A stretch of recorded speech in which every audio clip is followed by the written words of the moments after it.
Siang ini, Kamis 24 Maret 2022, waktu New York, sidang darurat khusus Majelis Umum PBB baru saja mengadopsi resolusi mengenai situasi kemanusiaan di Ukraina.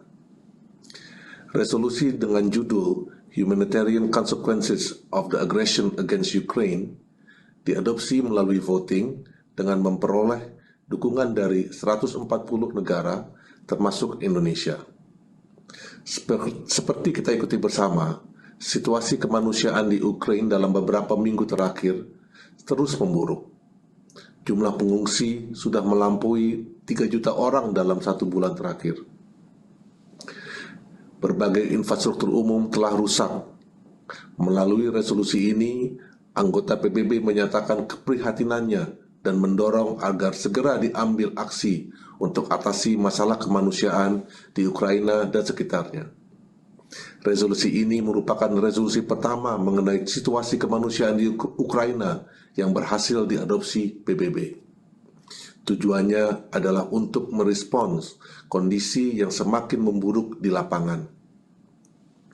Resolusi ini dirumuskan bersama oleh Ukraina, Prancis, Meksiko, dan sejumlah negara like-minded dari berbagai kawasan. Indonesia terlibat aktif dalam pembahasan resolusi ini. Indonesia memberikan berbagai masukan substansi yang konstruktif guna memastikan segera dilakukannya deeskalasi konflik, dijaminnya akses bantuan kemanusiaan, dijaminnya safe passage dan evakuasi bagi warga sipil, serta mendorong negosiasi dan dialog untuk hentikan konflik.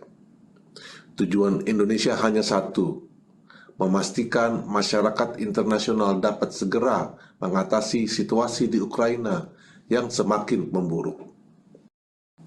Dalam pertemuan hari ini, Afrika Selatan juga mengajukan resolusi berjudul Humanitarian Situation in Ukraine. Resolusi Afrika Selatan fokus kepada isu kemanusiaan dan tidak memuat elemen politis termasuk peran Rusia dalam menyebabkan situasi kemanusiaan di Ukraina. Pendekatan dari kedua resolusi tersebut memang berbeda, namun keduanya memiliki tujuan yang sama untuk mengatasi masalah kemanusiaan, menyelamatkan masyarakat sipil di tengah situasi perang. Draft resolusi Afrika Selatan pada akhirnya tidak dipungut suarakan karena masalah prosedur. Berdasarkan Rule of Procedure Majelis Umum PBB, jika sudah ada resolusi yang diadopsi untuk isu yang sama, negara anggota PBB memiliki opsi untuk tidak mengambil keputusan untuk resolusi tersebut. Dan Majelis Umum memutuskan untuk tidak melanjutkan pengambilan keputusan atas resolusi Afrika Selatan. Indonesia sedianya sudah siap mendukung draft resolusi Afrika Selatan di Majelis Umum PBB. Karena semua upaya yang bertujuan untuk mengatasi situasi kemanusiaan yang semakin memburuk di Ukraina harus didukung. Bagi Indonesia, mengedepankan pendekatan kemanusiaan di tengah perang adalah prinsip. Atas dasar ini juga, Indonesia hingga saat terakhir terus mendorong agar kedua resolusi dapat disatukan guna menunjukkan unity atau persatuan dalam Majelis Umum PBB.